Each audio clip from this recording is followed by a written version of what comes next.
What's up, guys? I thought that I would make a tier list video based on my experience of over 8 years of Wrath of the Lich King private servers. Um, this was going to be a little bit different. I'm not going to drag everything into it. You can see it's already fleshed out. I already put it in there, and what we're going to do is we're going to go through in order. We're going to go through, I don't know, I guess we'll start with Arcane Mage, and we're going to go work our way down in order. I'm going to give like tips and tricks like briefly for each class. We're going to talk about each class and why they're there, the reasons for why I think they're there. The main premise for this video to keep in mind is, to my knowledge, Blizzard isn't buffing these servers, right? As far as health values are concerned. I believe I just looked it up. I closed the tab. But Patchwork, for instance, has like 13 million health, 25 man. On a private server, you'll see him closer to 30 mil, 32 mil, 36 mil, whatever the case may be. Typically, he's buffed like by 150%. This gives, these extended health pools give great windows for like execute power. And talking with Arcane Mage here in a second, it makes it to where the fights last so long that their burst windows they stabilize a lot lower because of their mana management. Week 1, I just read something along the lines of Blizzard is going to withhold whatever. The Naxxramas tier, the first week of launch, meaning that people are going to hit level 80, and they're going to have some pre-raid BIS gear. They could potentially get full BIS. I don't know if we're going to have Dark Moon Fair. So I'm not going to incorporate greatness into these thoughts. I'm not going to incorporate jewel crafting gems into these thoughts. So some classes are in like different portions of this tier list. Also, you can see how the tier list is not S, A, B, C, blah, blah, blah. Basically, I'm just going to be talking about Patchwork single target DPS. I'll go into more detail on certain things like cleave and AoE and what you can expect from like speed running. I know that that's like a big thing. It's super bland content coming with Nax, and honestly, unfortunately to say this, but Old War is also going to be bland. I might make a video kind of more so explaining the T8 and T7, what to expect between both. I think a lot of people are really excited for Old War, and in hindsight, you don't understand how easy it's going to be. It's kind of the same notion, just to touch on it slightly, of Vanilla Classic coming out, and within the first week, was it like 5 days, Ragnaros was killed, something along those lines, right? So I could get the days wrong. No one would have thought that. There's just pretty much thinking like, oh, it takes 3 weeks to get to level 60 and blah, blah, blah, and they're not going to kill Ragnaros. I knew exactly what was going to happen. You see these people play private servers. If you've played any private server for an extended period of time, you know what the community does. You're very familiar on what to expect. I'm making this tier list because I feel like I'm just alone in this notion. I feel like no one is taken into consideration how quickly bosses are going to die and how much of a burst window you're going to stay in. You're going to stabilize your DPS at a much higher point on the meter versus how you would in a buff realm.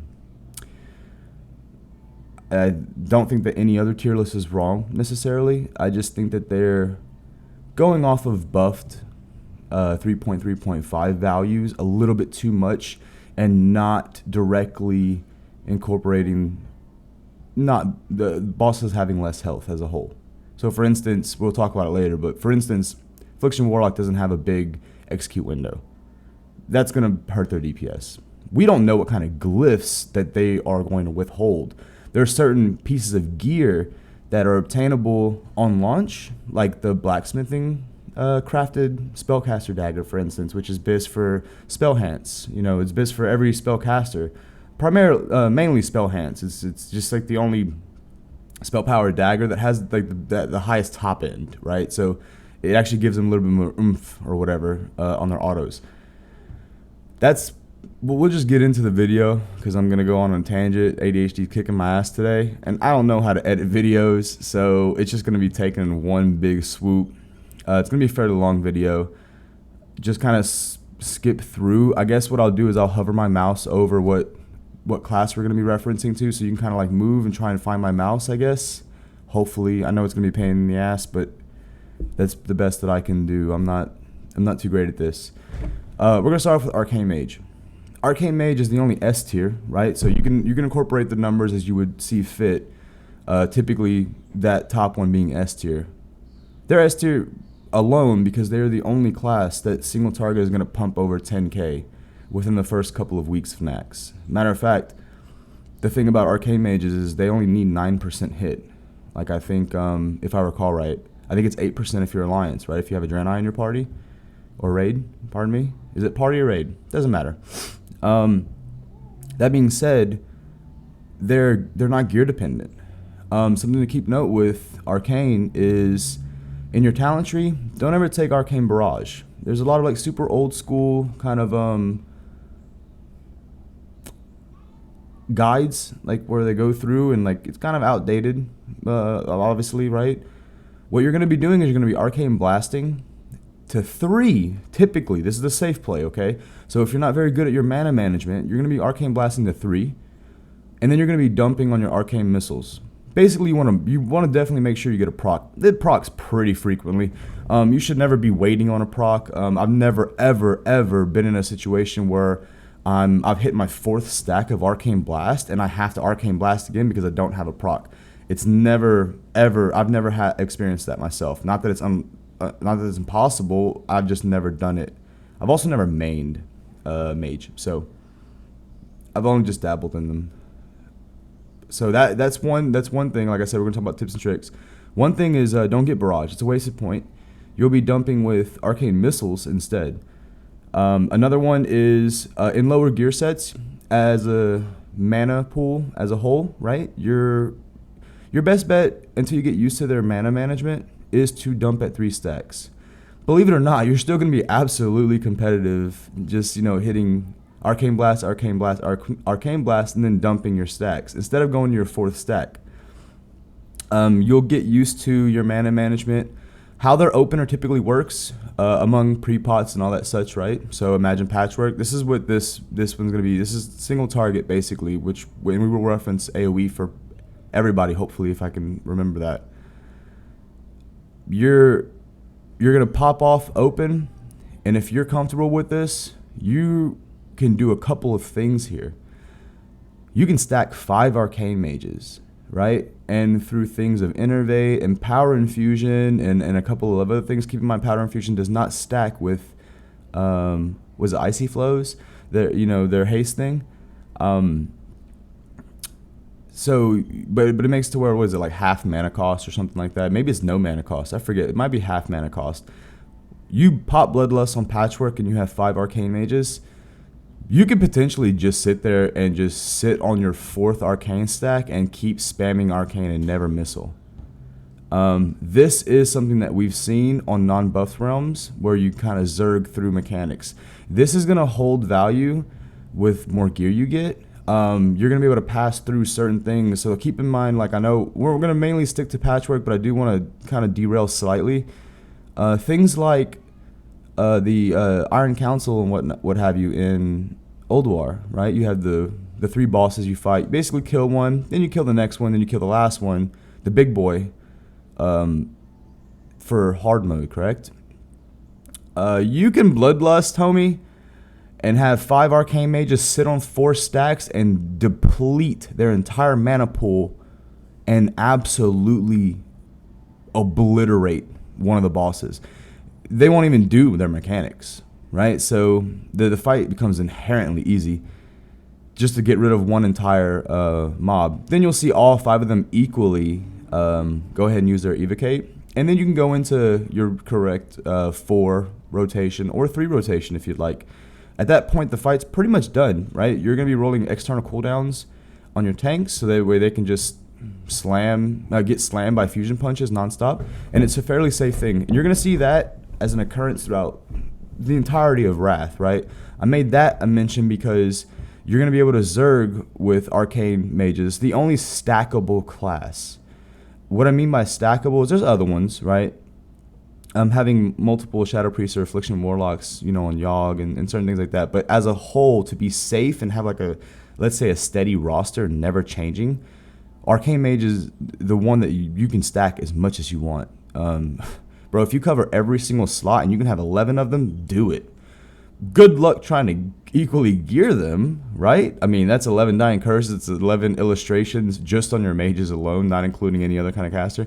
So obviously you're going to have a pretty big issue. Imagine getting that many Turning Tides. Like, another small tip for them is haste is 1-for-1 DPS, the same as spell power. It has the exact same stat weight. So this to go into a little bit of detail on why that is the same. Pardon me. Let me just turn this off. The faster you cast, the more damage you deal. They have a percentage damage modifier, right? So obviously your spells, any spell in the game, is modified also by spell power. In this sense, for Arcane Mages specifically, it's also modified by haste, because the faster you cast, the faster you get to these stacks, and the more damage you deal. It's widely known. I've never done the actual stat weight math myself, okay? This is just what I've always heard through a bunch of other people, and I've known some very, very, very smart people that kind of dive deep into this stuff, so I just really trust what they say. And they've always done absolutely competitive numbers on whatever they've played. So whenever they tell me that haste is also a 1-for-1 modifier for Arcane, I believe them, and I think that you guys should too. These people in these private servers, they really dive deep. I do it on a handful of classes. Mages just isn't one that I'm familiar with in a sense of, stat crunching and, math and bullshit. That is why they're S. That's why they're the only S tier. That is why they're only the 10K plus S tier, because a couple 1, 2, 3, 4 weeks in, you're going to easily see them stabilize over 10K. I believe that casual guilds will actually see them, over 8K on people who aren't, very good at the game. Not to offend anybody. You guys want to play casual and whatnot. This is a face roll class. Again, if you just go to 3 stacks, you're super solid. You will never You'll be in a very, very, very solid state, and you can easily do 7,500, 8K, maybe more. That's just my ballpark guesstimate. And that number is still ahead of the rest or equal to everything in the 7K plus tier. So moving on in the 7K plus tier, what I believe being the highest DPS outside of this, I don't know which one's going to be top. So I'm going to kind of put them in the same exact area. And that's going to be Unholy, and it's going to be Enhancement. The reason being is because through Bloodlust and your haste pre-pot and stuff of that nature, right? Unholy has incredible single target burst. You do this stuff to snapshot your golem. Your gargoyle.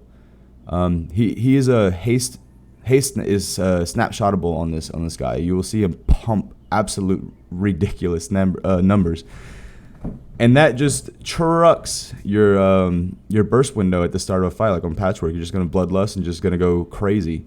You're actually going to see this holds value to anybody that uses two-handers. So, Unholy, Ret Paladin, Warrior, blah, blah, blah. It seems like Betrayer of Humanity is like 1K DPS increase, like just baseline.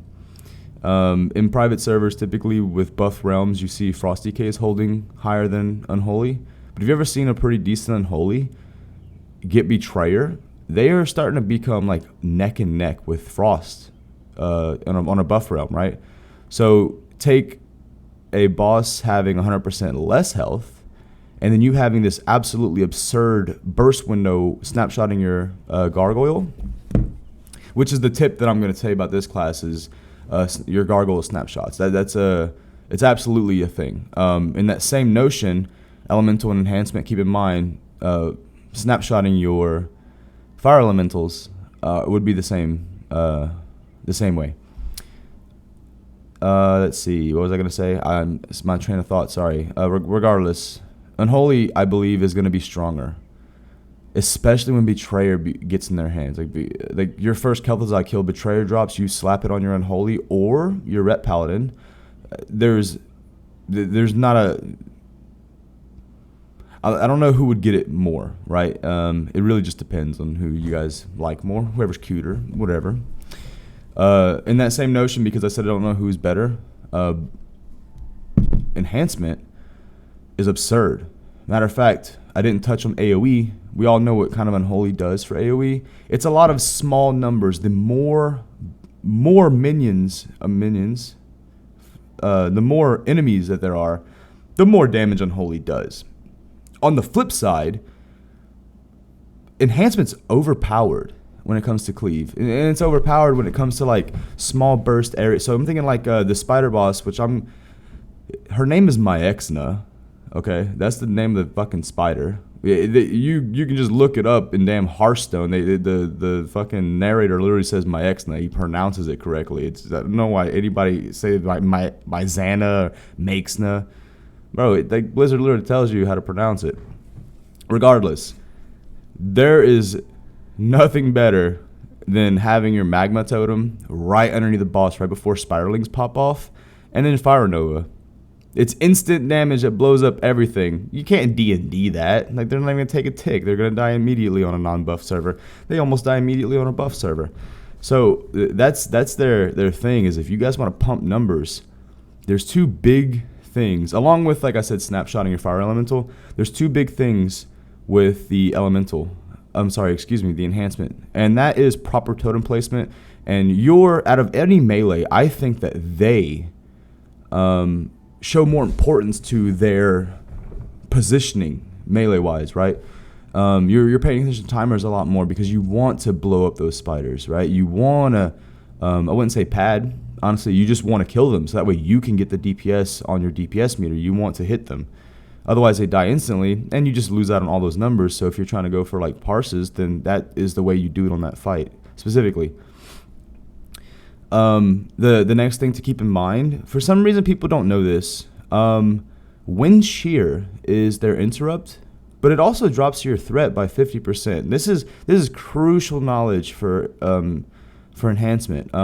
It's pretty crucial knowledge for elemental as well. Both of those classes, both those shaman classes are pretty high burst. Like, they go in with wolves and they blow stuff up. You're likely to rip threat. And the downside with enhancement, mage, and elemental is all three classes are the squishiest classes in the game. They're so squishy. They just really fall over, and 9 times out of 10 you're going to die if you are not correctly watching your threat and wind shearing. I don't even think that wind shear is on a global cooldown. Like, I think you can just weave it in. I could be wrong on that, and it doesn't matter if it is or isn't because it's mandatory. You need to weave it into your rotation when you can, especially on your opener, to just immediately drop your threat. It's absolutely imperative that this is how you stay alive. This is how you don't die. This is how you continue your parses. That is another massive tip. The next one is assassination, I guess. Something people don't understand about assassination, you look up a lot of guides and they kind of like talk to you about, how the rotation functions. In T7 and T7 and T8, they have a different talent tree. Like, they just move points around differently. Like, you go into, I should have had it pull up actually for them. My apologies. But you go like a little bit into sub. You kind of want combo point regeneration. You're going to have your 2-piece from Sunwell. If you do not have your 2-piece from Sunwell, guys, it's mandatory. Go get it. Like, you need bracers and you need belt. If all you can get is bracers and boots, or boots and belt, that's fine. Realistically, what is it, Arcane Crusade or something like that? Whoever has like the Never-Ending Path boots or something, they're like leather boots with like hit rating and stuff. Those are technically your BIS and your pre-raid BIS, and you really want those over, Slayers? But the 2-piece is mandatory. It's 5% increased haste, and this holds so much value to Assassination Rogue. The way Assassination Rogues function, okay, in the first couple tiers specifically, all of Wrath functions this way, but the first couple tiers specifically is you are kind of going over your hit cap. You're going over your 17%. What I mean by 17% is poison or spells. They scale with attack power, but they are spells. So you get with raids and all that stuff, it's pretty easy to hit your spell hit cap. Like, I mean, I think combat itself gives you like 5% in the combat tree, whatever. It's pretty easy to hit. However, you typically see rogues actually kind of going around 13% melee hit, and they're sitting around 20% spell hit. This only just pushes them more for more auto attacks. The more auto attacks you have, the more haste you have is the only thing you care about. They have a weird playstyle where people were saying things like 5-point envenoms hit really hard, and your T7 ruptures, like your I don't know if it's 2-piece or 4-piece, but tier 7, your ruptures hit so hard. You'll never use rupture. Don't ever use rupture until I honestly I just never do it ever. But realistically, tier 9 and tier 10 is when your rotation changes, and you should be using rupture. I never do. I'm just a bad rogue, sorta. You're not going to do that. You're basically, and you don't give a shit about 5-point envenoms. The only thing you give a shit about is once you envenom a target, you gain a buff that increases the frequency rate of your poisons.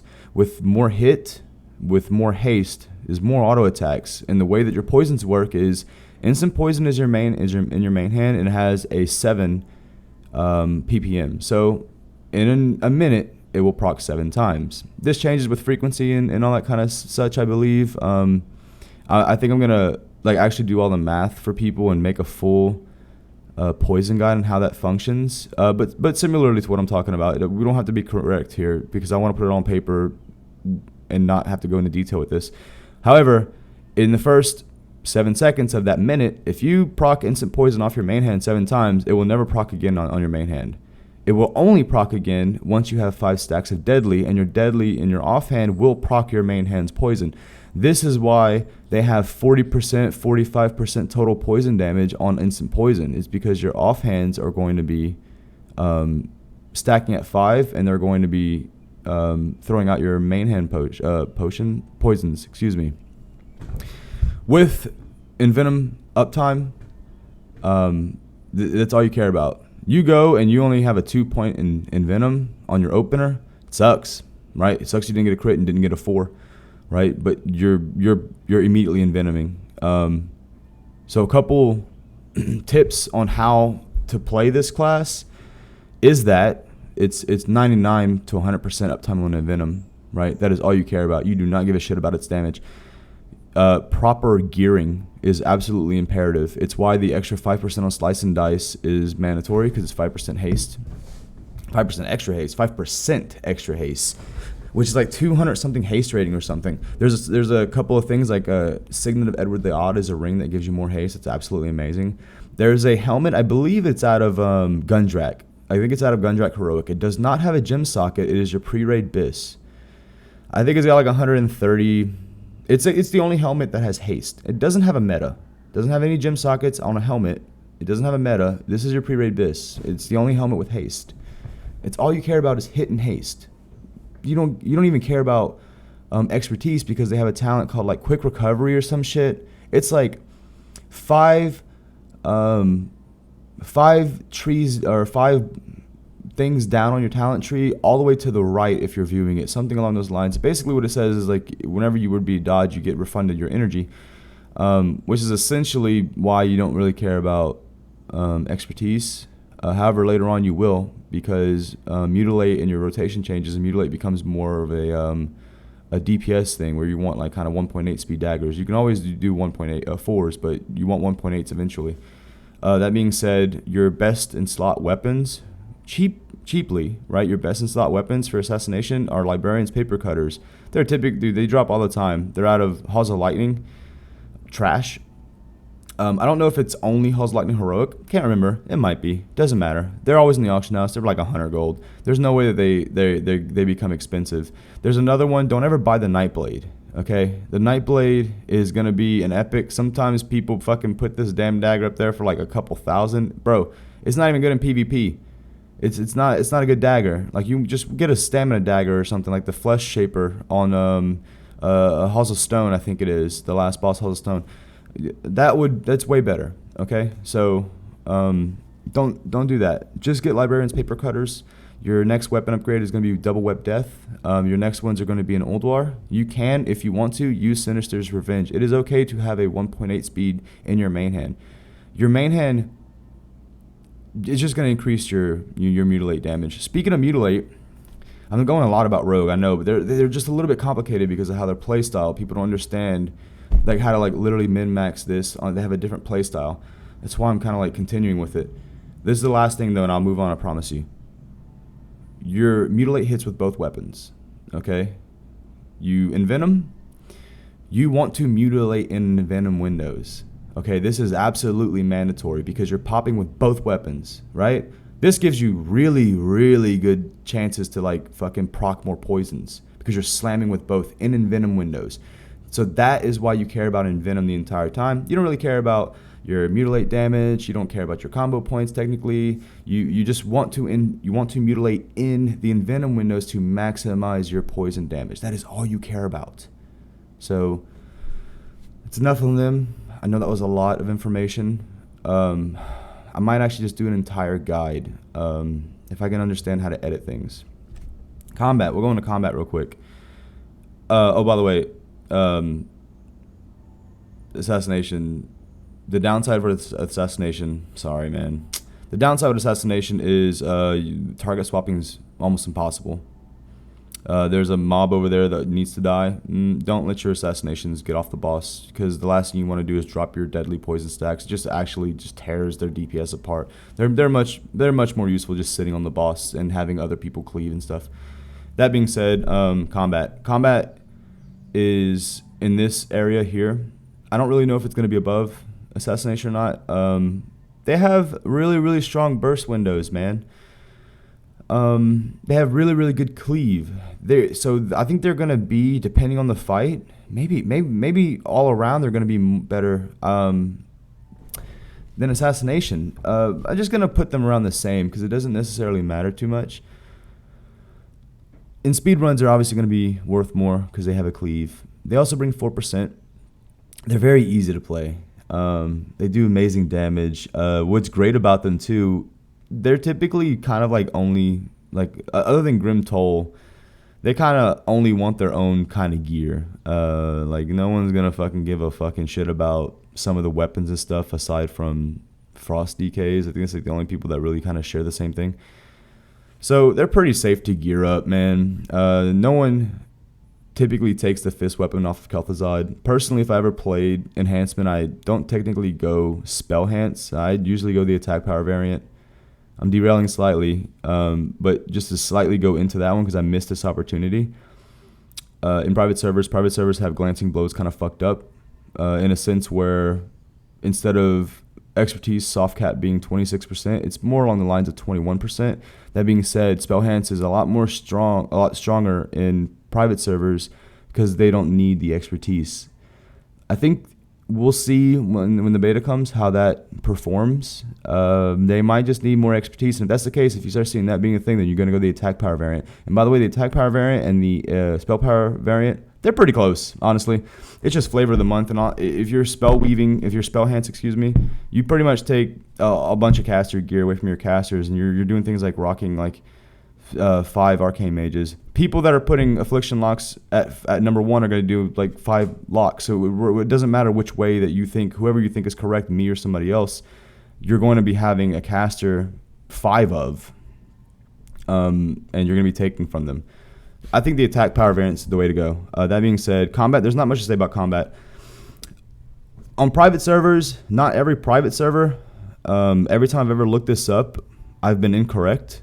But every once in a while, like when I play them and I test it, you can snapshot Killing Spree with Armor Pin. So like Armor Pin procs with Grim Toll and stuff, it just kind of holds. It doesn't happen on every private server, or I've just incorrectly tested it like consistently. So I don't really know. There's something you guys can test out. It's just a way to kind of like squeeze in more damage if that's the case, right? It doesn't matter too much though. The downsides with combat.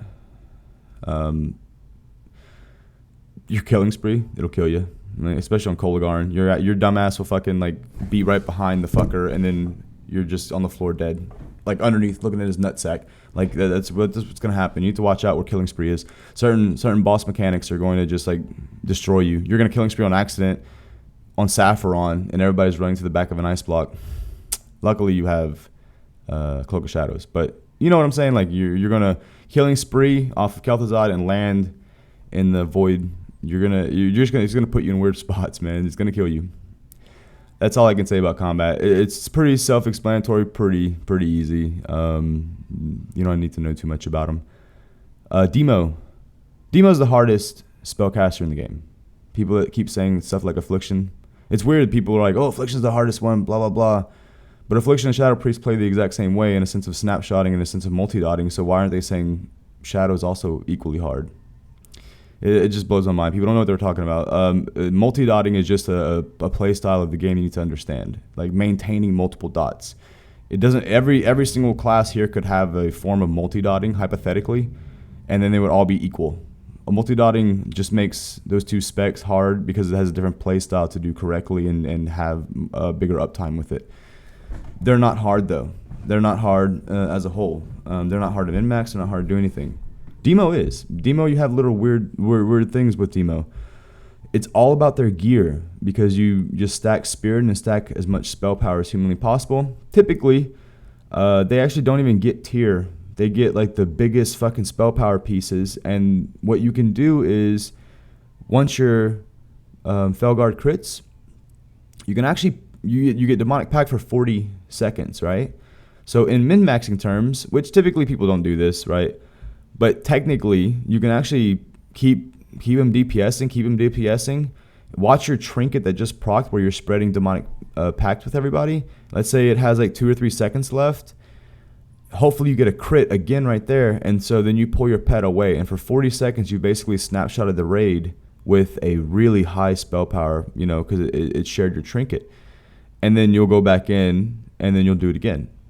So that's kind of like a little thing with them if you want to min-max it. You'll never see people doing this, especially in a non-buff realm, because everything kind of falls over. There's really no reason to do this. You lose quite a bit of damage too. The Felguard is like 25% or so of your total damage ish, depending. He trucks, man. He fucking hurts. There's not much to say with him about their rotation. However, I guess the boss, hypothetically, your patchwork is at 28%. Okay, you're going to use a destruction spell, and then he's going to get to 25% as it travels. But you should be midway casting your next one, right? That ability has to hit first for you to get, was it Decimation and Molten Core? Whatever it is, that way you can spam Soulfires. It has to hit first. So typically, your Soulfire is on your third cast, right? So 28% health, boom, Incinerate, right? And then you're casting your second Incinerate while that one's floating through the air. Then that one hits. He's at 25% health. Well, this one you're casting right now, that one's going to go off. So on your third cast, now you can start soul firing. You have to keep in mind, it's kind of the same tidbit with the next thing with Flame Shock. You have to hit with the ability first to get the buff. Otherwise, you're going to do like a 3.5 second fucking soul fire and use a soul shard and blah, blah, blah. And kind of got to fuck yourself. You're going to see it. If you ever play Demo, you're going to see it. You're going to fuck up and be like, you're going to start preemptively casting it, thinking that, boom, it hit, and you'll get you'll get the proc or the buff, and then all of a sudden, big-ass fucking cast bar because you fucked up. You'll see that. Not too much to say with them, though. This is probably one of the most fun classes, and paladins need to be your friend because whenever you do things like Ariana or Arya, whatever her name is, the cat bitch in fucking Old War, can't tell you how many times I fucking just demonic charge in with Immolation Aura and just start doing like fucking 18k DPS just on AoE. Their AoE is absolutely fucking nuts, man. Immolation Aura is fucking crazy, and the only way to live it is to just fucking bop them. That's it. You have to bop them pretty much every time on big AoE packs. But it's worth, man, especially with speedrunning. You need to be bopping the fucking shit out of these guys. The next ones are Elemental. Elemental has an absolutely insane competitive seen in T7.5 in Nax. They fucking truck, dude. They fucking truck. They have really, really great cleave. They don't have AoE, but they have amazing cleave.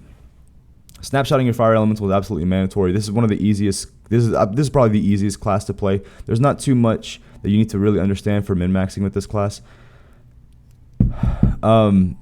Other than probably totem placement, and that's only because like totem wrath and stuff, I think is, if it's not 40 yards then it's 30 yards. It doesn't necessarily matter. The buffs are covered by other people, and typically I don't even put the point in there unless I'm doing 10 mans. So Demonology overwrites the spell power version of it, and then what happens is Totem of Wrath debuffs targets in the area to make them be crit for 3% or 3% crit. Like you get 3% crit, but Ret Paladins bring the same buff. So you don't typically need to even have Totem of Wrath, so you don't really need to worry about the radius. Typically, this actually gives you more of a reason to use the Fire Elemental Totem. So it actually buffs your DPS by not taking that point quite a bit. Flame Cap's your friend. Like that's the biggest tip I can give you, is to like really kind of push yourself a little bit more than everybody else on these is Flame Caps. Also keep in mind that if you have 2 seconds left or 1 second left of your Flame Shock, if that Lava Burst is mid-flight and has not hit the boss yet and your Flame Shock has gone off of the boss, you do not get the insta-crit. It's super annoying because it just happens sometimes and it fucking sucks. But you just gotta deal with it. God, this video is gonna be fucking long, man. Alright, so Shadow Priest. So Shadow Priest is pretty interesting because technically if I wanted to do like overalls, right? Like overall, like everything a DPS class is gonna bring to the table, buffs, utility, AoE, single target, all this shit. These are S tier. Shadow Priests are absolutely amazing. Shadow Priests actually burst pretty well, man. It's weird. They just have a weird little opener that I'll talk about, which is my tip with them. Basically, the utility of a Shadow Priest as a whole allows you to skip fucking mechanics. So, in just for instance, in on buff servers with XT Deconstructor, right? After you blow up his fucking heart and you go into hard mode and he starts doing his ground tremor shit, dude, he fucking shits on your entire fucking raid. We would just roll hymns, right? This is another reason why if you have 5 arcane mages, then bring 2 shadow priests and like other stuff and have your priests roll hymns, like the divine hymns or hymn of hope, excuse me. This just gives them more mana. Like, let them pump. Their DPS, that arcane mage is your fucking turret, bro. You need to give them fucking ammo. Like, that's just what you do. Shadow Priest also has some utility within mechanics to soak things like Algalon, Big Bangs. There's not a better class, dude. Dispersion's fucking nuts. There's not a better class to soak these kinds of things, right? Don't be afraid to use Dispersion just to kind of like walk over and soak, Big Bangs, soak the little orbs and stuff that XT has, and other mechanics within Wrath of the Lich King. Let's see, talk about him. In progression on certain boss fights, if you start watching mages' healths, mages have like no stamina. It's pretty cool of you to like throw a shield on them, man. To power word shield. I can't tell you how many times me alone just doing that kind of thing for my raid, like preemptive bubbling one, and during the middle of the XT ground tremor bubbling another. Like in the middle, just preemptive damage, allowing 2 people to survive. This allows them to not blow ice blocks. They don't have to like hit their oh shit button and survive. They can just continue to turret, right? And if you guys want to be competitive and you guys want to do things like speedrun stuff, that's what you have to do as a Shadow Priest, man. But as far as their damage is concerned, they're pretty solid, man. They are actually pretty solid. On non-buff servers, they don't have an execute, so they don't have a reason to fall off of their window. They don't have crazy burst, but you'll see them, bursting over 7K, like 6,800 and stuff like that. It's pretty easy to see. One of the biggest tips with DPS, right? Don't hold Shadow Fiend for like mana. Use it as a DPS cooldown. Like he's just gonna add a little bit of extra to you, and it's absolutely beneficial. In your opener, you need 5 stacks of shadow weaving, man. Like don't fucking the way dots work in this game. The way snapshotting, pardon me, works in this game is snapshotting is snapshot by crit, and it's snapshot by damage percent values. So if you shadow word pain, right, and you mind flay refreshes shadow word pain, but if you actually shadow word pain with like 20% or so damage modifier, you will hold that snapshot for the entirety of that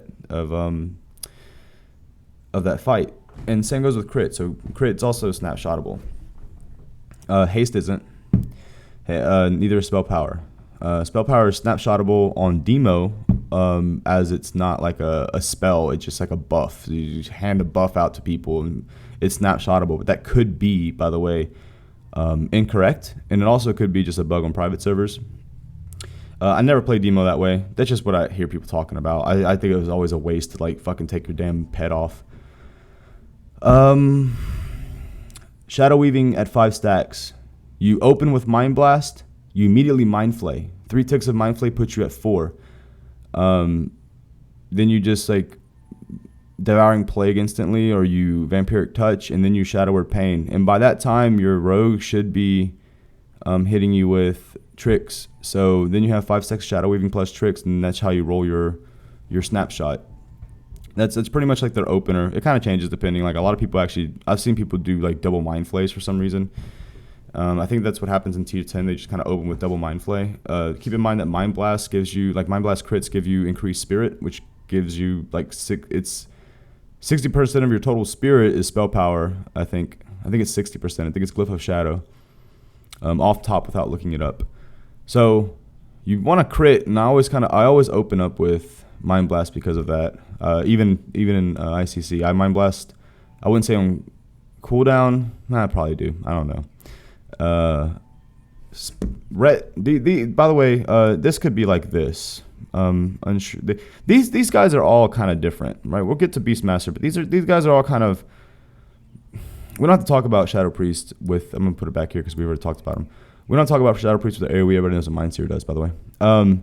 These guys are all kind of the same. They kind of fluctuate. Matter of fact, like all of this kind of fluctuates in the same area, right? I'm like hovering, not these two, right? These guys. They all kind of hover the same. It's between 6K and 7K, realistically. I think more consistently you'll see kind of this within your first week, first couple weeks. Ret Paladin. Divine Storm is nutty. Ret Paladin has like some of the best cleave in the game. They're on par with Fury Warriors for the best cleave. And I can't tell you how many times I've seen like a Nubricon. Is a Nubricon the first boss in Spiderwing? Or Nubarak? No, it's Nubricon, right? He just fucking spawns more ads, and before he starts doing his little path around the fucking map and whatnot, your fucking Ret Paladins are destroying them. Grand Widow Faralina has like fucking 6 mobs up there. Everybody's stacked up, and you're just fucking divine storming like a motherfucker. Like I've seen them on buff realms do 9K in the first couple weeks in full pre-raid bis, right? So you're gonna see them pop off a lot more. And Nax, it seems what sucks about them, man. Their DPS just doesn't seem to fucking change in Old War. It's like, bro, if you're doing fucking 8K on Patrick, then you're doing 8,500 in fucking Old War. It's not really. They do a little bit more than that, but they're not very satisfying to play as far as they don't scale. It's just like they pop off in T7, they pop off and fucking T10. But they're super strong in this first one, and they bring so much raid utility. There's not much to be said with like their rotation and tips with this class. I would say the best use of their tips is probably to PvP, so you can get your seal. And I guess just being better at bops and make sure you have the correct macros for these kinds of things, and better at your raid utility. And that's kind of like sort of where they shine. It's a good Ret Paladin that kind of like does what he's supposed to do in the raids and keep his DPS up. That's how you know they're good. Doesn't matter if you're fucking pumping numbers when the other guild, he's doing like the same numbers as you, but he's also keeping people alive and reducing threat and doing everything he's supposed to do. That's how they shine. Let's talk about Frost DK. Everybody kind of knows about Frost DKs.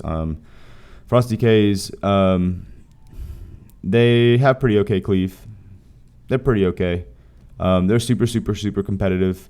I only put them kind of lower. They're probably more like in the 7s. I only put them lower here because it just looked weird having so much up here. So what the fuck? So don't really worry about where they're at on this meter. They have potential to easily be over 7K. They're more along the lines of probably right here consistently. They're brain dead too. You pretty much do everything you can to gain as much runic power as humanly possible and spam the ever-living shit out of Frost Strikes. That's your goal in the first couple tiers. I think that's going to change. I'll tell you why. That is more of a gameplay thing in private servers because of the glancing blow thing, and we talked about it with the enhancement shaman. They're going to, I think that's going to be corrected. I think you're going to be more suited to be expertise capped. I think it'll be more appealing to be expertise capped. And if you're expertise capped, not that blood sub-spec is going to be bad, but I think that blood or unholy sub-spec are going to be more equaled. It was just how they can kind of pump more stats in and not get expertise capped that kind of like pushed them over the edge. But I could be wrong. It doesn't really matter if I'm wrong on that. It's a brain dead class, and just do some testing on the expertise thing, right? If you feel like that you're dodging quite a bit more versus what you see in guides on private servers, then that's what you know. You watch this video, you understand it's probably the glancing blow thing, and you need to have expertise caps. So keep that in mind. Boomkin,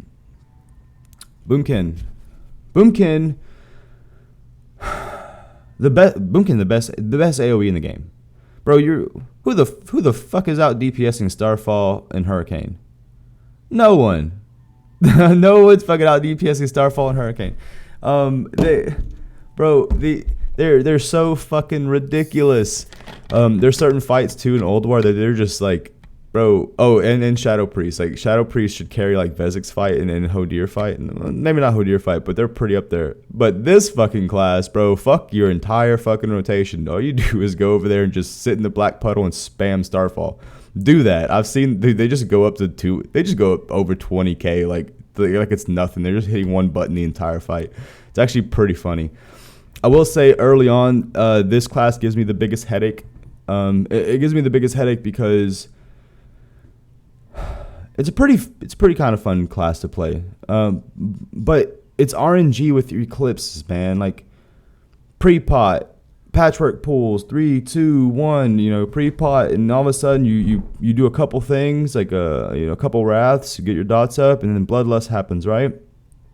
Wrath. Bitch, you didn't get no fucking crit. You don't even start your fucking eclipse procs. You don't even start it. It just doesn't even happen yet. And meanwhile, like I would do things like I play with my disc priest friend. He would fucking power infuse me, right, and do things like that. And guess what?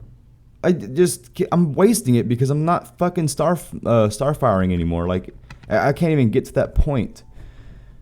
So it can be pretty infuriating in low gear. But this changes completely in Old War. In Old War, they just really open up. They're super smooth, man. They're always needed. They bring absolutely insane buffs. The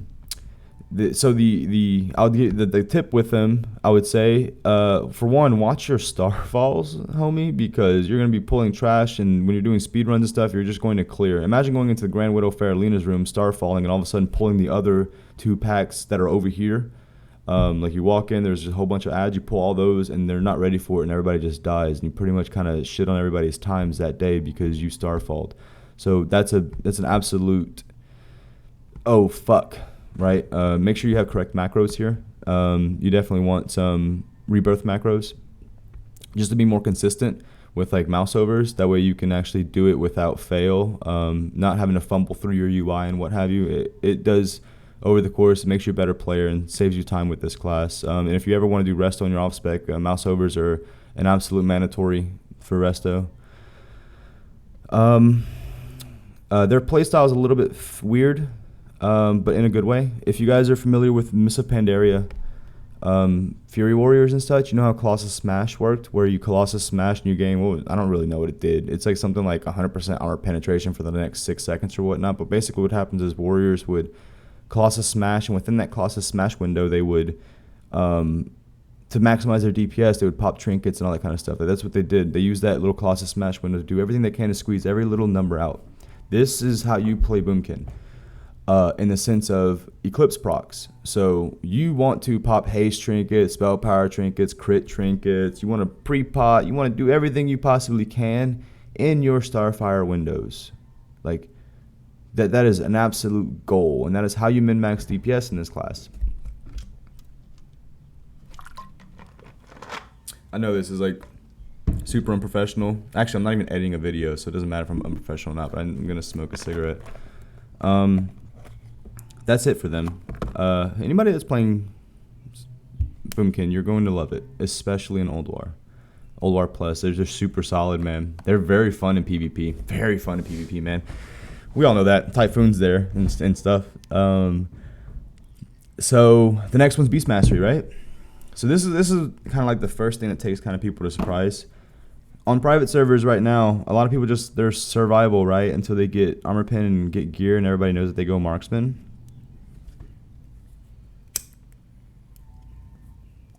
On private servers, on buffed realms, like day 1 and stuff, Beastmaster does more damage, man. Beastmaster does a lot more damage. Not only your good hunters are the ones that actually know this, but on the beta, give it a try, man. With Bestial Wrath, BM hunters they have great burst. They have the weakest AoE. The only one that has AoE, well, I say but the only one that has good AoE is survival. And that's like, if you're in, melee range, dropping traps and doing all that kind of stuff. Keep in mind that in private servers, lock and load procs on survival hunters are kind of bugged. It just apparently happens more often than not, more often than it's supposed to, just slightly. But it does increase their DPS on private servers.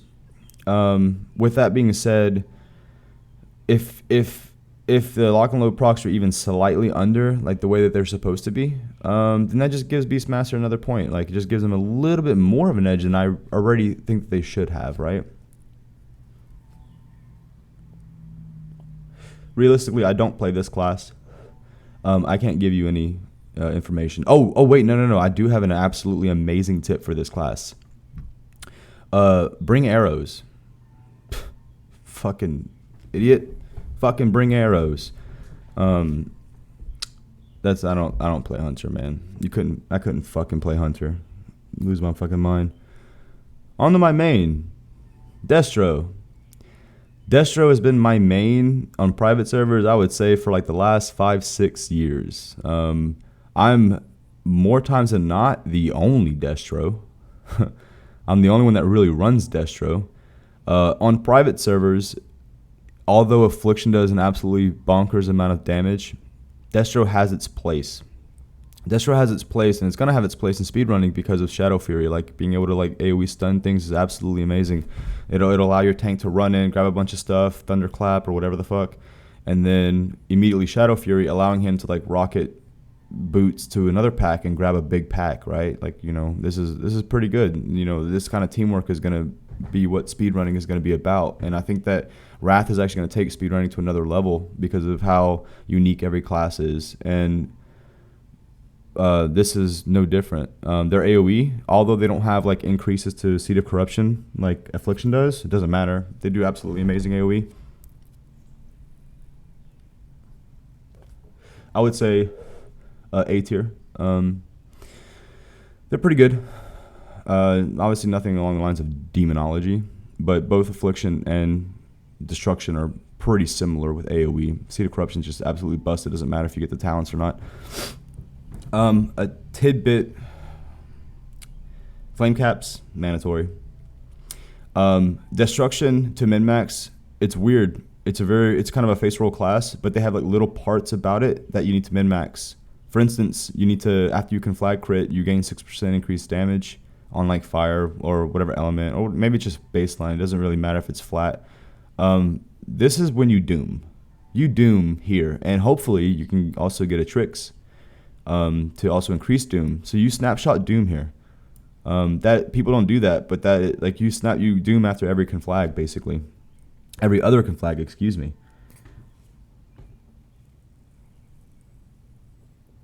Another thing with destruction, the last thing that I'll mention that's kind of hard is they have weird haste breakpoints, man, because whenever you couldn't flag or whatnot, I forget which one it is off top, but you gain increased spellcasting with your incinerates. So you have this weird little balance trick you have to do because you're not going to be haste capped, so you can't go to one. Every caster has a 1.5 second global cooldown modified by haste. Haste cap brings you down to 1 second. Every melee has a 1 second global cooldown. If I'm correct on that, I believe so. That being said, you have this weird thing where it's like it'll just push your incinerates like to 1.2 cast speed, and you'll have like these weird little like brief milliseconds constantly throughout the entire fight where you're like casting and waiting like these milliseconds as you're spamming your fucking hotkeys and stuff to like hit your next incinerate.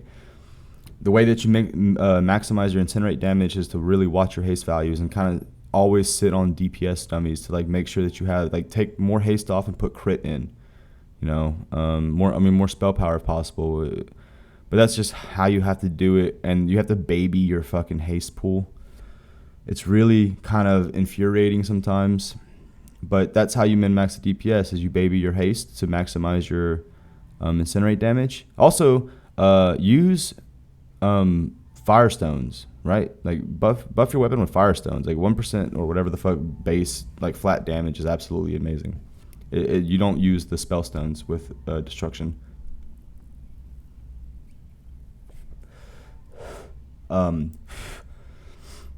Affliction. We all kind of know with Affliction. Affliction is kind of the same notion. There's not really much to say. We already talked about like their AoE. AoE is amazing. Affliction, we talked about earlier with their downsides with not having a big execute window. One of the main things with Shadow Priest and Affliction, they're kind of the same. Yogg Saron, especially Yogg Zero Light. In phase 3, you can, as you're channeling Drain Soul or Mind Flay, you can turn your character around and continue to channel. You don't have to face them. You have to face them to cast it, but as you're casting it already, in the channel, you can actually move and not get hit by Insanity and continue your DPS. This is why people bring 6 on that fight to kind of cheese it on buff servers, right? Not to mention they do insane damage, but that's just another benefit to that fight. That's why that fight, I think, is pretty easy.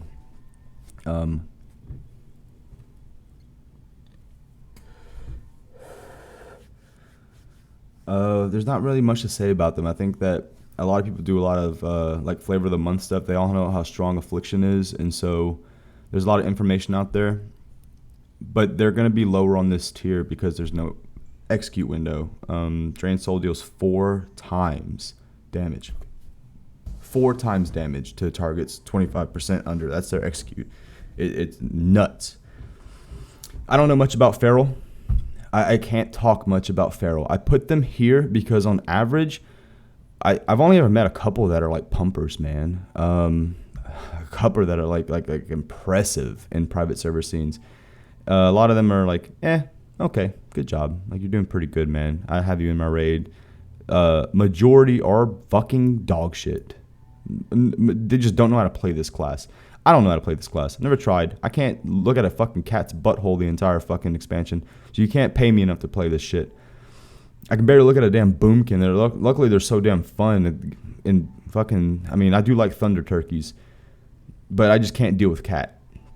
God, I can't deal with cat. So I don't really know. You're kind of a loss here. You have to go talk to somebody else that mains this class to get more information on them. I'm sorry that I can't give you that. There's just 2 classes that I don't play, and it's Hunter and Druid technically. So I can't really give you much on them. Well, mainly Feral, Kitty, DPS. I know the other ones, kind of. Survival. We talked about the lock and load procs. Survival is pretty much your go-to. You're going to see this 90% of the time in T7.5. You pretty much aren't really survival for long. You should be Beastmaster, and then you'll transition into survival with any kind of gear, like week 2. You know, you get a little bit of gear and stuff like that. Survival should be better, depending on how their lock and load procs function. Toward the end of full BIS, you will be marksman, and this marksman damage pops off like right here, like mid tier on the 6500s.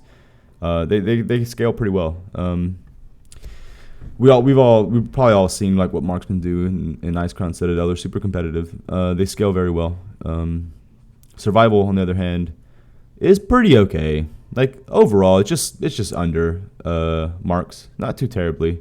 It is always good to have dual spec here. In 10 mans, you're going to be survival more times than not for replenishment, unless you have other classes. Typically, marksman, if you have like an assassination rogue, is absolutely amazing because that way you can put a bleed up for your rogue, and that way you can bring a shadow priest and stuff like that for replenishment or something. Rep paladins bring replenishment. Like, it's not that mandatory. So, not much to say about them though. I don't really play, like I said, Hunter. Fury Warrior. So Fury Warrior I put a little bit low in here. They actually Fury Warriors, not arms, but Fury Warriors have the biggest fucking PP. Okay, even in Nax, like people really underestimate how strong this class is going to be. Like the numbers that we're going to see. For one, in what way would you ever think that the Fury Warrior community is going to allow themselves to be dog shit? These guys, dude, these guys are gonna fucking min max like a motherfucker. They're not allowing themselves to be here. But again, with the same kind of notion of burst windows, they just popping wreck and stuff and having a full rage bar in Bloodlust just allows them to just shred. By the time that you get out of Bloodlust, you'll pretty much still have a full rage bar, and then you're going to be in execute range almost immediately. So they don't get time to rest on the meters. I think you're actually going to see more competitive numbers from them. I only put them lower because I think more people are going to just be arms because this information is not really out there. It seems like I said earlier that I'm the only one alone on this kind of tier list, and how I'm the only one that's like taking into consideration like how fast the boss fights are going to be and how that's going to affect everybody's DPS as a whole. I really think that this is a 6,500 plus DPS class. However, very gear dependent. There's a reason why they do like 20 to 24k in fucking Ice Crown Citadel. These are scaling monsters, okay? So even if you're in dog shit gear, you have to incorporate the fact that you're full raid buffed. Essentially, like you're in technically Oldawar gear, like, right? Like that's just, and because they scale so well, their damage just comes out of nowhere. Like you think they're not competitive, but you're full raid buffed and you're sitting on full rage bar with haste. By the way, even though you're not armor pin capped, haste is a 1-for-1 modifier. 1-for-1 DPS modifier when you are armor pin capped. Keep that in mind. That's what haste does for you. No one stacks it. That stacks armor pin. But just keep that in mind. So Bloodlust really fucking puts a fire under their asses whenever they're armor pin capped. That being said, you'll see people make comments about how they're not good because of armor pin. That's not the reason they're not good. Okay, if armor penetration was that mandatory for these kinds of classes, then Frost DK would be under. Then Combat Rogue wouldn't be so high up there. Like Feral would not be so high up there. And you will see Ferals pump, dude, because you're gonna see the people that are good at Feral. You're gonna see them like on Twitch and in highlights. You're gonna see them fucking me like destroying meters. Armor penetration cap is not the reason why they suck. Their main reason why they're low is because they just need so many stats that's not available to them at low gear. Mainly weapon damage. It sounds stupid. Everybody knows a better weapon means more DPS, but they are just so dependent on good top end that you put dual betrayer humanities. Like go from the start, like week 1, and then go into a Fury Warriors parse that has dual betrayers, and you're gonna see them pop off. Like betrayer adds like fucking 1,500 DPS alone just for a fucking warrior or something stupid. Maybe 1,000, between 1,000 and 1,500 just alone, just the weapon itself. It's absolutely nuts what it does for these classes. I mentioned that earlier, I think. But that's the reason. It's not armor pen. It's everything collectively, but the main thing is weapon damage. Once they get decent weapons, and they pop off. So you actually see them being way more competitive as like T7.5 goes on, especially in cleave fights. Bro, if they're not fucking topping Grand Widow Faralina, it's either them or Enhancement. Honestly, I don't see anybody fucking else beating Fury Warriors, Rep Paladins, or Enhancements on Grand Widow Faralina or on maybe Frost DKs or a Nubricon. Sub-Rogue's here. Sub-Rogue has a weird thing, right, where if you min-max the living shit out of the way that this class functions, it's only a PvP class. but you can play them in PvE. They just have this weird fucking interaction with like hysteria and spamming backstabs and all this kind of stuff, and they're doable, man. They're actually, I've played them as a meme, and I've popped off, like competitively popped off in a casual guild, and I was like pretty much leading damage, beating their fucking assassination rogue as a sub rogue. But it's because I know how to play the class, and I was in a casual setting, and not, you know, that guy doesn't probably know who I am anyway, but, you know, not to shit on him for being a subpar player. But it's okay in a casual setting to be subpar. They're just having fun, you know, and that's what I was doing. I was memeing. But this class has potential. It's one of those things where you're just going to see people meme with it, and then anybody that's decent to class, you're actually going to see them pump with it. And you're going to see them parse with sub, and you're like, what the fuck is this guy doing? I just put them low. Not that they can't do more. They're actually kind of sitting around here, technically. If they're min-maxed, they might actually be up here. Believe it or not. It's actually kind of surprising what that burst window plus backstab spamming is going to do. Arms, not much to say about arms. We all kind of know what arms does. Everybody that plays warrior in T7.5 knows arms. So every kind of thing out there is going to be for arms. Everybody knows what the fuck arms does. You can look at it somewhere else. I don't have to go into detail. The only thing I will do to say, like, to increase your DPS with this is to make a start attack macro and to be in range of what you're targeting for Bladestorm. So if you actually have a start attack macro and cast Bladestorm as the macro, and you're in range of the mob to auto attack, you will auto attack in your Bladestorm. You can also sweeping strikes Bladestorm auto attack to demolish fucking fights. This is like the only reason why on big cleave fights at Grand Widow Faralina that you see Bladestorming popping the fuck off, and it's literally if you auto attack and then sweeping strikes. A lot of times you'll see them spinning and stuff, and they'll be targeting a mob, but the mob is like 7 yards away, so they're not auto-attacking. So be in fucking range. I already said it. Marks. I don't play Hunter. Marks, week 1 and stuff, you're going to see fairly low if you even see any. You should not. But they're more competitive. They're more competitive. They're up, you know, maybe not this high up, but, you know, they probably swap with BM. BM doesn't scale, so these two probably swap. BM goes all the way down here. Survival does take over with gear. And then maybe not with burst windows. We'll have to see what Beastmaster brings, right? But this might be hidden sleeper. We'll see. But this is nutty. Marksman's super solid, man. Like putting a bleed on the target for your rogues and, you know, all that kind of stuff is always great. There is like a min-max thing with this. Give me a second. 3.3.5 Wrath Talents. Let me see if I can find this for you real quick, because I can just read it because I'm not too familiar with Hunter, so I need to like read it. But it's something with like crit.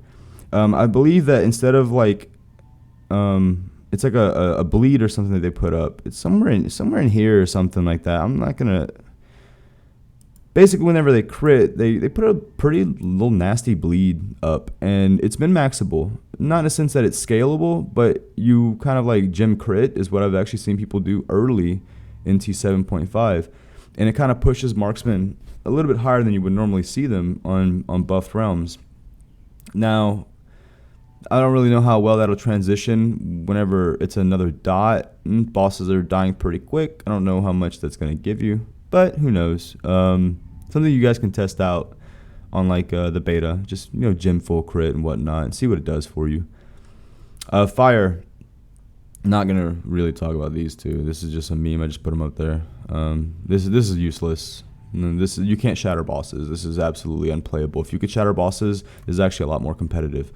But because their damage is there, the rotation's there, it's actually super solid, super fun to play. You just can't shatter bosses, so you just miss an absolutely ridiculous amount of your damage. Blood is here in case people want to play blood for some reason, don't have a blood off tank. Hysteria is pretty fucking good, man. It's the reason why you better have a fucking blood tank, homie. Like, if not, I guess you can fucking bring one, but I don't know if you can want to bring one for Hysteria alone. So the last thing on the list is fire. Fire probably won't beat Arcane until T9. Typically, fire takes over in Old War, but just small fights and the way burst windows work with, you know, arcane mages, I think that arcane mages in smaller fights have every opportunity to end the fight on 0 mana and pumping as much damage as possible. It's not like a long fight on a private server where you have to conserve your mana. They can actually do everything they can to pump and end on 0, which just means their DPS is going to be higher than we've seen on private servers by a pretty good margin. I didn't say that, but that's how you min-max your arcane mage. Is you need to make sure that you're ending on 0 mana. That is your fucking goal, man. Stretch your fucking mana. Fire, on the other hand, because of that, I think that until TOC, we won't really see them competitively. I think that Arcane is actually going to hold over them. Day one, they're 5,500 DPS maybe.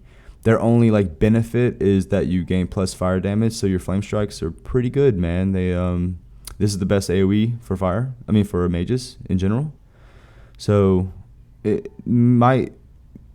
In casual guilds, dude, if you want to play fire, dude, fuck Arcane, play it. Like this is very good for you. All of Nax and all of T8 is pretty simple. It's pretty easy. You're not gonna have a problem playing this. Like even though they might do half the damage a fucking Arcane mage does, right?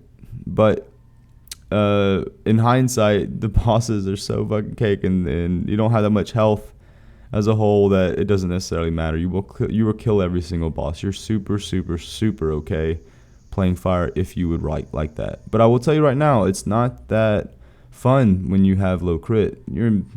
Bro, if you fucking gem straight crit and all that stuff, you're probably like 45% tops, and that's stretching it. Probably more like 38% crit or something like that. Going into Nax, in full Nax Bis, maybe you're reaching about 43% crit.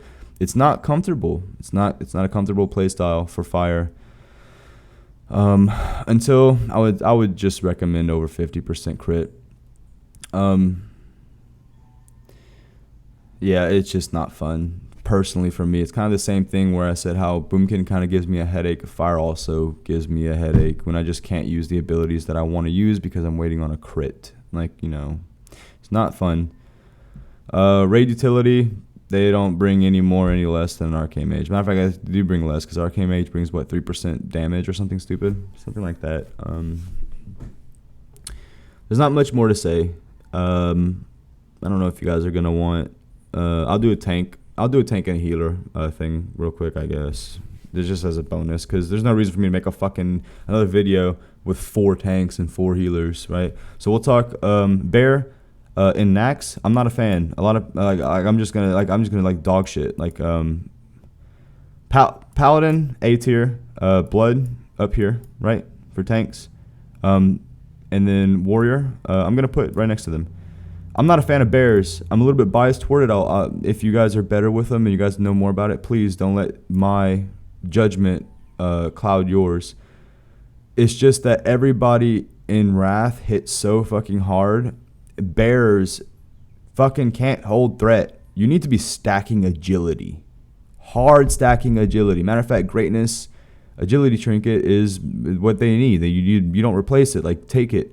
In buff servers, you actually see them just doing straight stamina everywhere, and they use like 3-piece polar vestments and stuff like that, which is the frost resistance gear for maximizing their stamina values. But you don't have threat, man. Like, it's not comfortable consistently ripping off my fucking tank. I hate them. I hate bears. They fucking suck, man.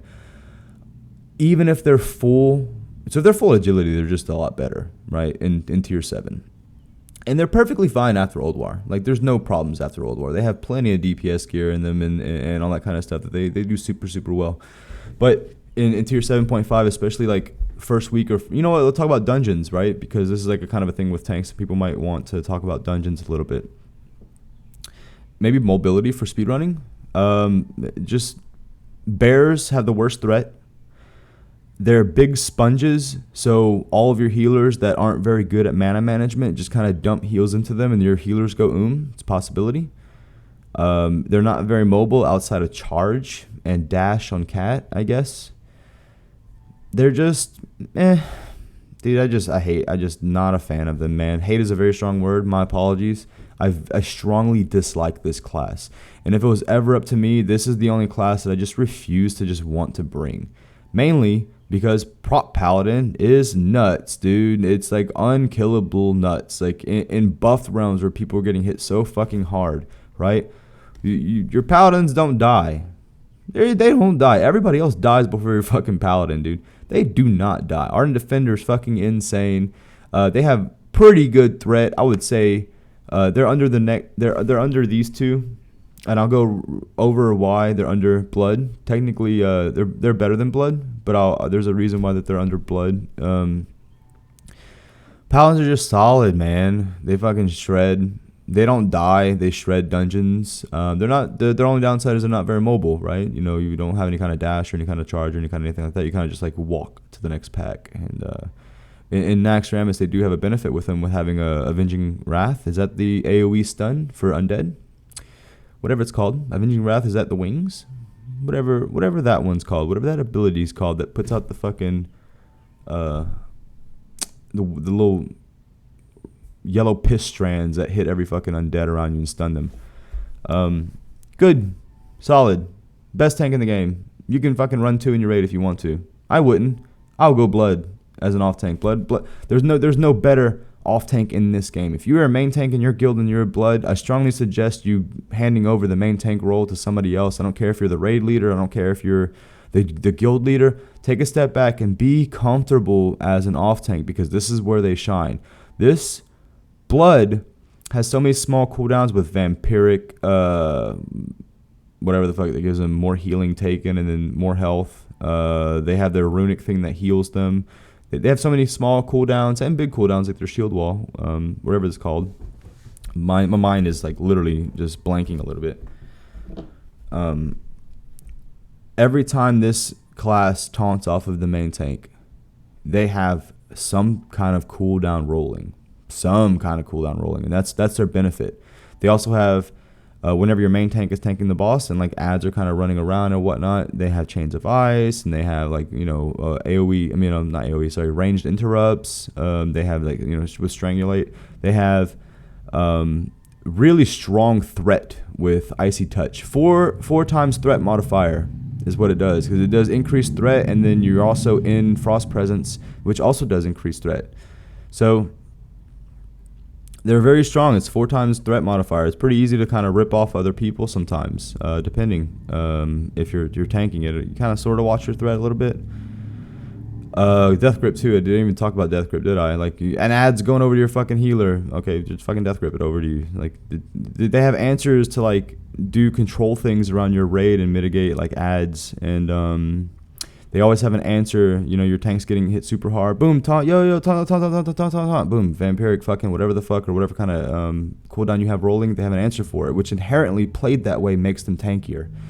As a main tank, they can have stuff rolling all, but you're going to be tanking the boss 60% of the time instead of 40% typically, right? Unless you're like swapping stacks on certain mechanics. That being said, they shine. Like, it's night and day how great they are as an off tank. Don't mean that you're less valuable. You just have a bigger role to play, actually. Like, it's very, very good. The reason why I said that they have more DPS or more threat than a prop pally, you need to PvP as this class. Like, your resilience weapons are big, man. Mainly because you're not going to take certain weapons away from all your melee DPS, right? It doesn't matter if Voldorthar has like 2 or 3 gem sockets, whatever the fuck it has, right? Your PvP weapons are pretty good, man. And resilience in this game reduces the chance to be crit, right? So effectively acting the same as defense rating. It's definitely viable. So you should PvP, and it gives them more. It gives them access to better weapons that also kind of go into if you're playing an orc and you need axe expertise or something like that, or human and you want, or well, I guess that matter, you can use it with sword expertise, but you know what I'm saying, right? So you can't get a fucking betrayer of humanity, then just go PvP for your axe. Super high stamina values, lots of attack power on those things. Very, very good weapons. PvP, please. That's what sets. I like to see it on DKs, on blood DKs. Warrior. In buff servers, this tank falls over. This is the worst tank. On a non-buff server, there's only 2 fights in the entire game that really kind of give them problems. One of them is a Nubracon, or Nubarak, whatever his name is in fucking TOC. TOC fucking tribute runs, like hard mode tribute runs. This tank does die. You need a block tank for that fight. I like seeing warriors. I actually prefer this combo over a paladin, but maybe not in this setting. Typically, I like seeing that if possible, just because I like warriors. I just got a soft spot for them, man. I fucking love how they look. I love their armor. I love everything about them. I love how they play. They're so fun. We didn't talk about dungeons for both these. Sorry about that. Dungeons and this is the best dungeon class.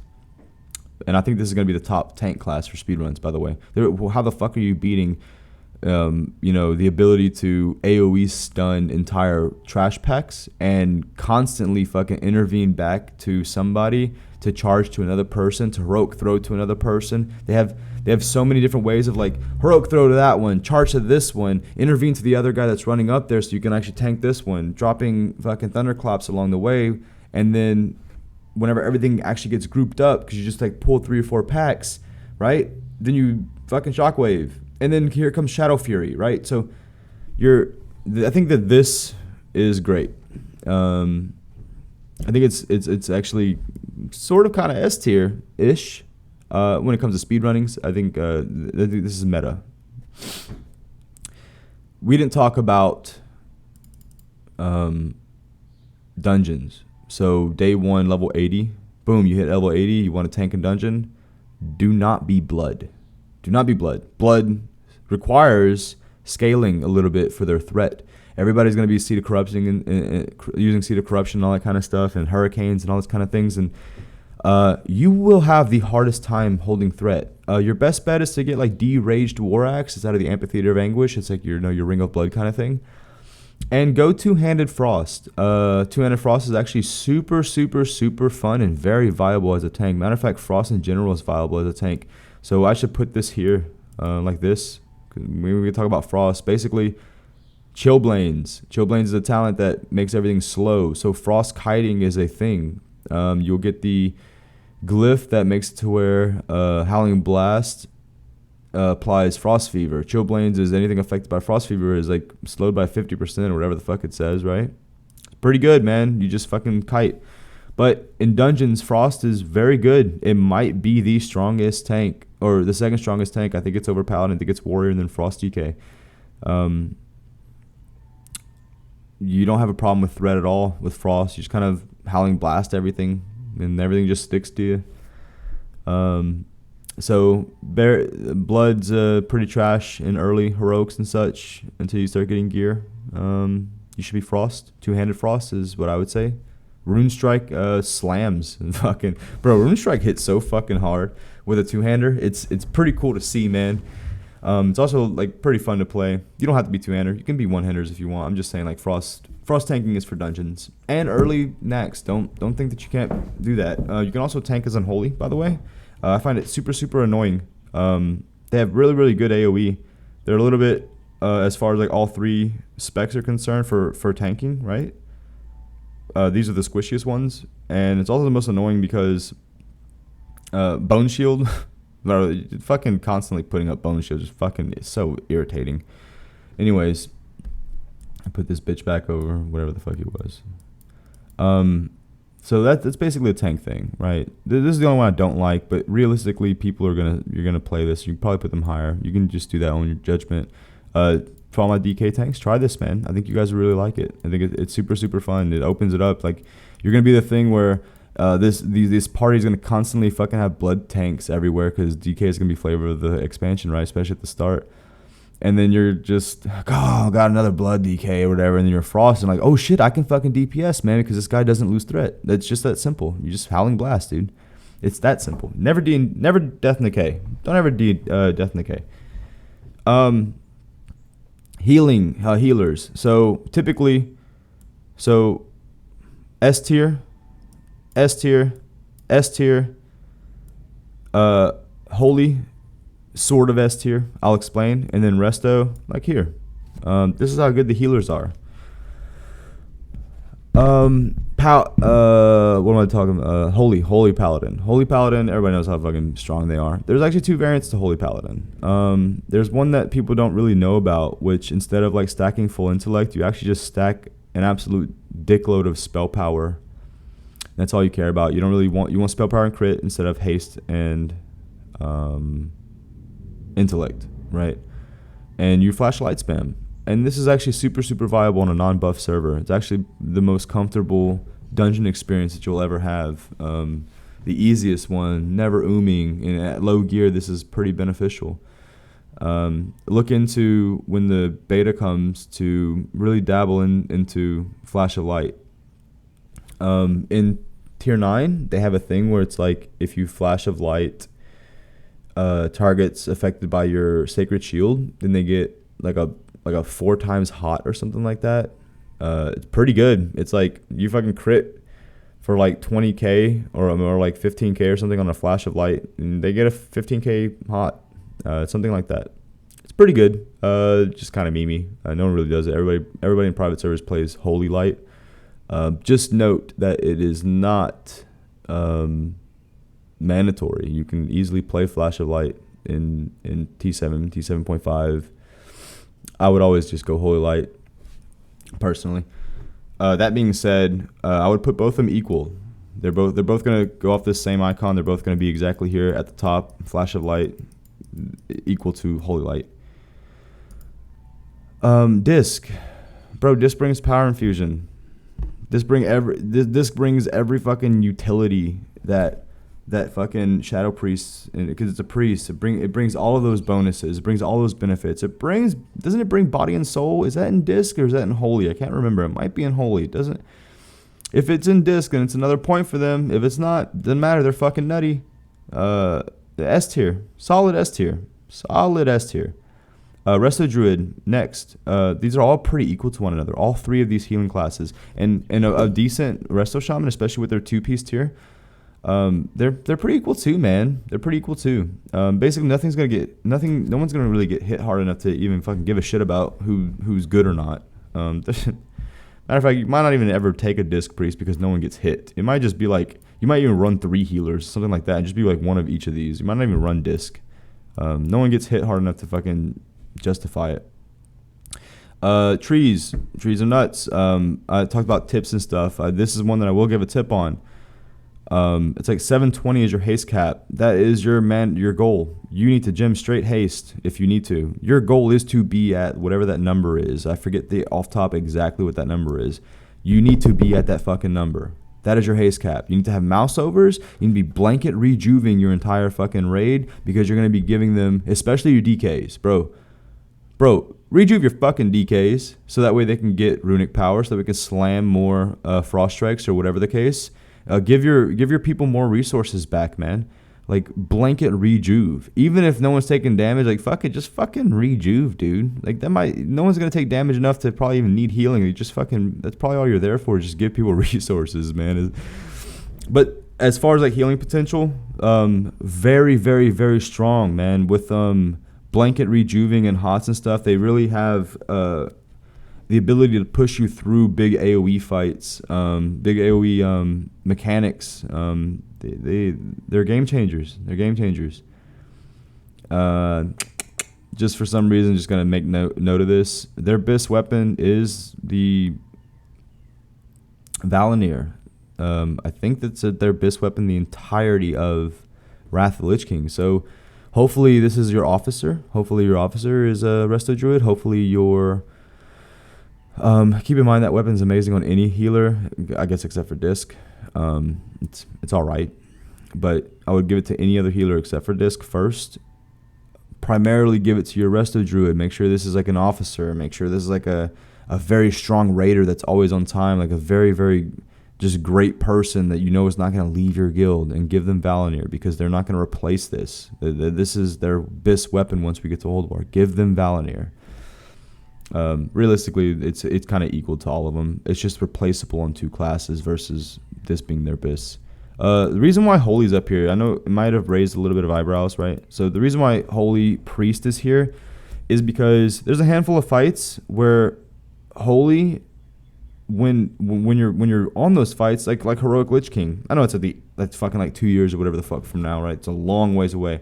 But there are certain fights where when this class, this spec pops off, it is the best. It's like a niche thing.